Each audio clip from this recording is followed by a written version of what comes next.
1914, the nephew of the Austria-Hungary leader, Archduke Franz Ferdinand, was assassinated, which led to the start of World War I, also referred as the Great War.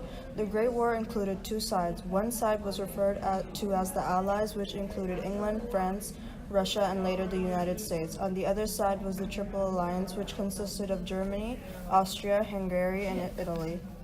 World War I, or the Great War, was the first total war, which is a war unrestricted by what weapons you use and the territory you have. The Great War also was the first war to include machine guns, tanks, planes, battleships, and newer technology and inventions. In the Great War, a method called trench warfare was used, which was soldiers digging miles of trenches in the dirt to develop protection against the enemy. In the trenches, there were lots of rats and diseases. People, including soldiers, were not able to take showers during long periods of time during the war.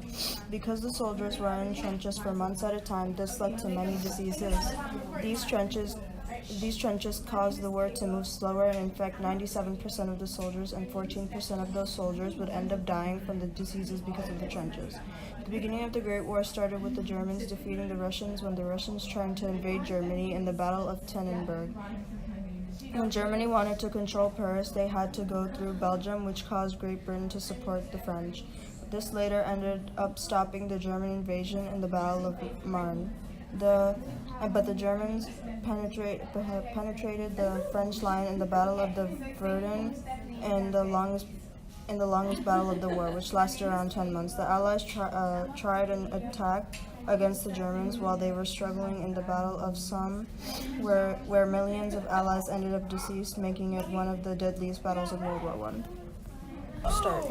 The turning points of the war were when the Americans joined the war, when the Second Battle of Marne occurred, and the Meuse-Argonne Offensive. After several years, the United States debated whether they should join the war or not. However, this debate ended in 1914. According to Philip J. McFarlane, when World War I erupted in 1914, President Woodrow Wilson declared a declaration of neutrality. This proclamation prevented the United States from engaging in the conflict. Although the United States was isolated from the war, several events and conflicts caused its citizens to rethink their decision to remain neutral. The Americans finally joined the war in 1917 on the Allied side because Germany was sinking American ships and a British spy intercepted a message sent from Germany. This message told Mexico to raid the United States in exchange for some of the United States land. This is a valid reason that the United States joined the war, because Germany was attacking them in different ways and couldn't stop. Also, the United States did not want to lose more lives, vessels, and land because of a pointless war. It became clear that despite their attempts, Germany would continue to sink American ships and take away innocent American lives if the U.S. did not join the war. The U.S. also feared the loss of the new Mexican territory that they had won from Mexico. In addition, they did not want to disrupt their economy. America prepared for the Great War by raising taxes to raise more dollars available for the war. America also conducted drafts and collected war bonds and promoted propaganda. Propaganda is information used to promote a particular cause, and America tried to promote people to join the war and donate money to win the war in the form of war bonds. The introduction of propaganda in World War I led to one of the most famous posters in the U.S., the Uncle Sam Recruiting poster. This shows the importance and significance of propaganda during World War I. Propaganda encouraged several Americans to enlist in the war. America collected war bonds, which is money collected from the public to use in military operation. It is promised to be paid back if the war is won, and used propaganda to help get it. The United States conducted drafts. Drafts are the recruitment of people. In those days, men for the military where the men cannot decline. Draft was instituted by the Selective Service Act, which was also known as the Conscription Act. This draft drafted nearly 3 million men. Over 2 million men, however, volunteered to fight in the war. Eventually, less than half of these soldiers made up the American Expeditionary Force when serving in the French Army. This shows how U.S. and other countries got many of their soldiers.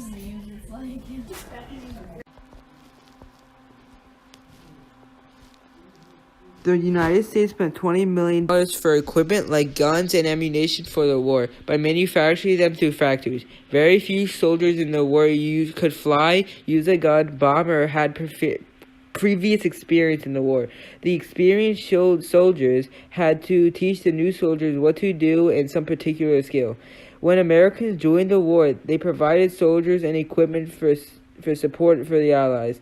This confirmed by Colonel Leopard, explaining that in April, Germans had superior rifles. Due to American survival, the Allied strength exceeded Germans.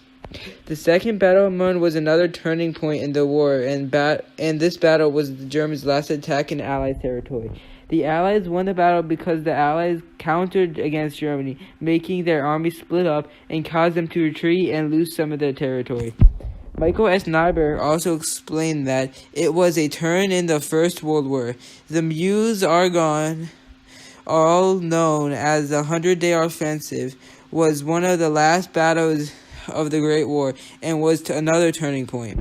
The battle was one of the largest and was one of the bloodiest battles. According to Colonel Leopard, the Meuse-Argonne was near the end of World War I and was the greatest battle ever fought by U.S. troops. When the Battle of the War ended in 1918, the war caused 9 million deaths and millions more injured. The war caused the Central Powers to collapse and representatives from both sides to meet in Paris and reach an agreement for peace and how to move forward in the situation. But Europeans forced the Central Powers to agree on 5 treaties, which caused the Germans to owe money and lose land.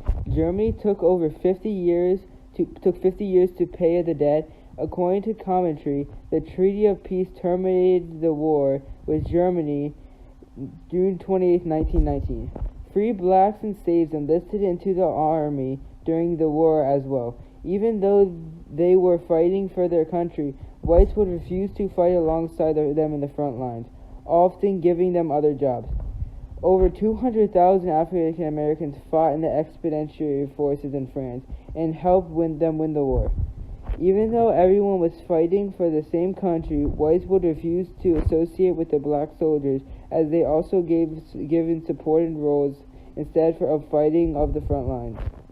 According to African Almanac, edited by Brighton Narrans, it claims that despite the Jim Crow atmosphere, African Americans still earned an impressive number of awards of bravery in defeating German troops. African American soldiers' courage and bravery were recognized during World War I.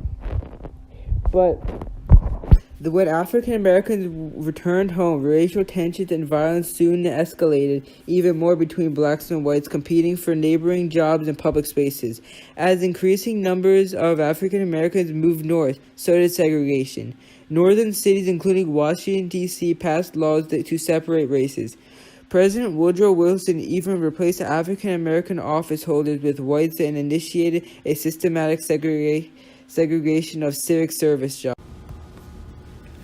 Women and children were also affected and started working in jobs that were for men, such as railroads, firefighters, bank tellers, and more.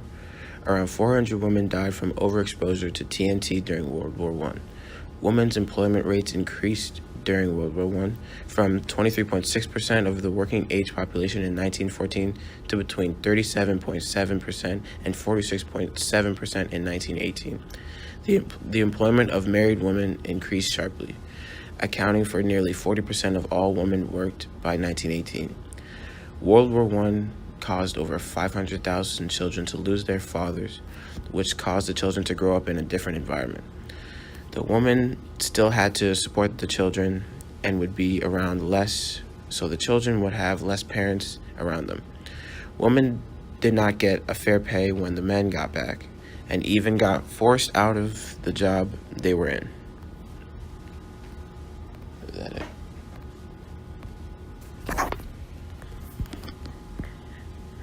Immediately after the Great War, when soldiers returned home, more goods were needed, and there were also a fashion change for women, causing demand to increase. more automobiles were purchased because people had more money to purchase cars, and they also became cheaper due to economies of scale. For women, some became flappers, or those that cut their hair short and made their look much more simpler. The women also learned that they were able to work and enjoyed their newfound freedom, thus expanding the economy. Also, after World War I, the government established special agencies to direct the economy. The New Deal created and expanded many government programs after the war. The growth in both city and suburban areas created need for more public services. There was also a greater need for education services and led to government supporting schools and colleges. There was a big push after the war for advances in both science and technology, including space exploration and medicine. This led to the creation of the government-sponsored program of Medicare and the state-sponsored programs of Medicaid. These new programs needed to be funded and caused higher taxes for individuals and families. And then, the more the government provided, the more the public wanted from the government, and created a never-ending spiral of more program and higher taxes. The Great War created many opportunities and also exposed many faults with the overproduction of goods and services in a booming economy.